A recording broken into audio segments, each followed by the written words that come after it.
on in. It's Coach Fancy here, Jackie with the fancy front door. It is my burning desire to be on Chop Kitchen, where they give you a mystery basket full of ingredients and you have to make this gourmet meal. Well, I brought that concept to the How to Make Wreaths group and exclusively you guys, and I unboxed this and I'm gonna make a gourmet wreath out of whatever is in here. So let's get started. All right, so first things first, I'm going to start with my base, and today that's going to be one of these cutie patooties, and I'm going to open it all up here. All right, now same texture. Love these, and it's this blocked foxtail. Look how fun that is. It does come in 3 separate pieces, so we're gonna grab one of these, and then let's talk about negative space. That's the space that's literally blank once you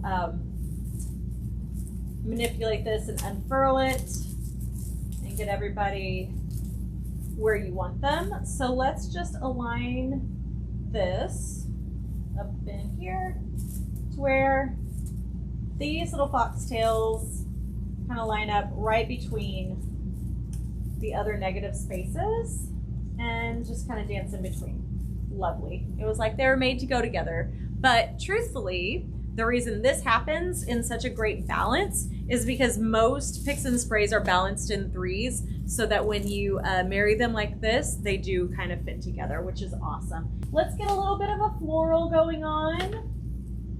Doesn't necessarily have to be a big buxom star of the show. I like this little dancing cornflower. Really sweet little pops of blue in here. Same thing, I'm gonna unfurl it and pop him in, and as you can see, 1, 2, 3. It's gonna jump right in here like it was meant to be, like so. And then let me grab on this one, I'm gonna grab the pick, the smaller one. And I love the pops of paper grass in this. So let me unfurl him and manipulate all these branches so that I can see all that gorgeous paper grass in there. Just love it. So fun. So let me go ahead and just stack him right on in here, and then we can pull some of these forward and some of them backwards and just have these elements dance together all through here. And if somebody looks like he's not getting the attention he deserves and there's no way to manipulate around that, then we're going to pop out one of these maple leaves, and it looks like it's this one. This one just, I'd rather see these awesome foxtails than that, the big thick leaf. Look how fun this is. Isn't that a great little bundle? Okay, so I'm gonna take this, grab a zip tie, and zip tie around the neck right here.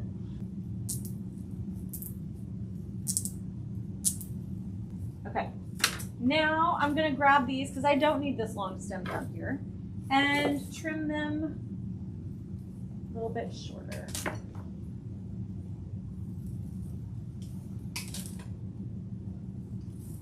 And basically I'm gonna make a little bouquet. And I'm gonna come down here, I'm gonna put another zip tie so that this stays together. Now, there's 2 ways that we can do this. We can take this and make it a table lay like I'm about to do and about to show you.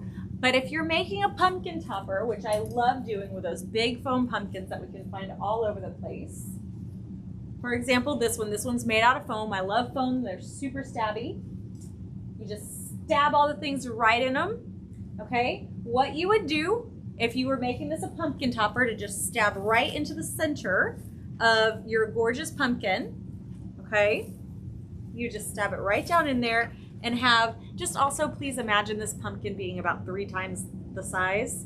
Stab this right down in there, and look, you would have this gorgeous bouquet bursting from the top, okay? And then you would put your ribbon then around the stem, or your bow around the stem, and it would be super pretty like that, okay?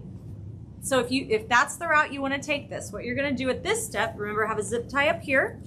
You're going to take a barbecue skewer and run that all the way up into those stems. Here, let me show you. Look, you're going to run that all the way up into the stems like that, like so. And then close them up nice and tight. Grab your zip tie and zip tie that barbecue skewer right on in there. I like to hide it, look, watch this. I like to hide it in the center of the bundle so there's no chance of it coming out.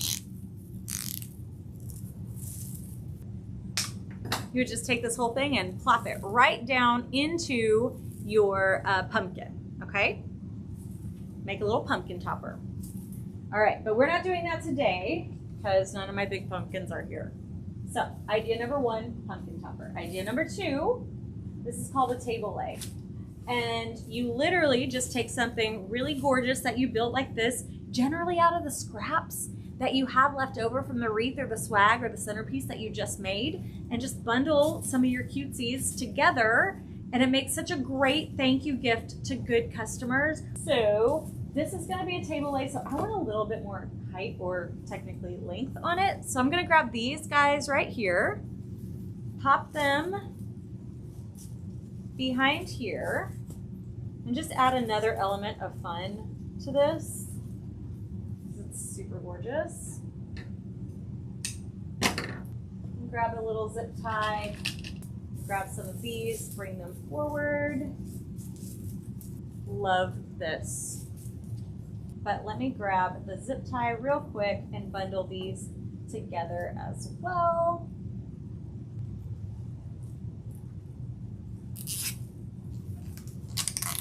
Okay. And again, I don't need this long stem down here on the bottom unless you want to flip this over and make this a cute little swag. Then in that case, I would take my stem, bring it all the way over, and then give it a little twist so that it lays flush. Okay, and then you can add another zip tie and it makes it into a hanger. Definitely do that. But what we're doing today is the table lay. So many options, but love that table lay. So we've got this going on, so fun. Now what we're gonna do, move these elements to the side. We're gonna make a bodacious bow. All right, just drop that to the floor, make a tail. Lay this back. I'm going to make a loop from back to front. Okay. Make a good hard twist. Twist this completely upside down. All right. Another loop from back to front. Stick that right on top. Let's make sure their tails are the direction that we want them to go. Wow, this color is really cool. All right. Let's make sure these loops are the same size. We are looking good. Okie dokie. All right, and now let's try it in. This is gonna be right up here on this little nub right here, covering that up. Okay. And I think it fits the area quite nice. Pull that tail. Make another loop from back to front. Now these loops are going to be laying on a table, so I'm going to make them all pretty much the same size. This might be about an inch smaller. Yeah. But still a really good size, big, lovely loop. Maybe even two of them. Like that. Anytime you're adding more than 2 loops of the same ribbon, I want you to stop after every additional loop after 2 and measure your length each time. See how this one's just a little bit longer? Fix it now. Or forever hold your peace. You're gonna have to start over. If you get one longer than the other, then you start that weird tug of war game. Yay, yay. Okay. Lovely. Now, I'm gonna come across with this 1-inch cream velvet that has a gold backing to die for. I'm gonna grab 2 gorgeous, luscious loops of this one.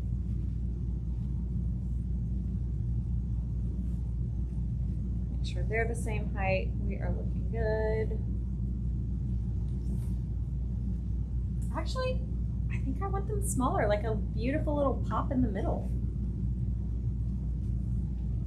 Okay. Make them diagonal to each other. Sweet little pop in the middle. There we go. Super cute. All right, now let me grab a nice zip tie, bring that right around. There we go.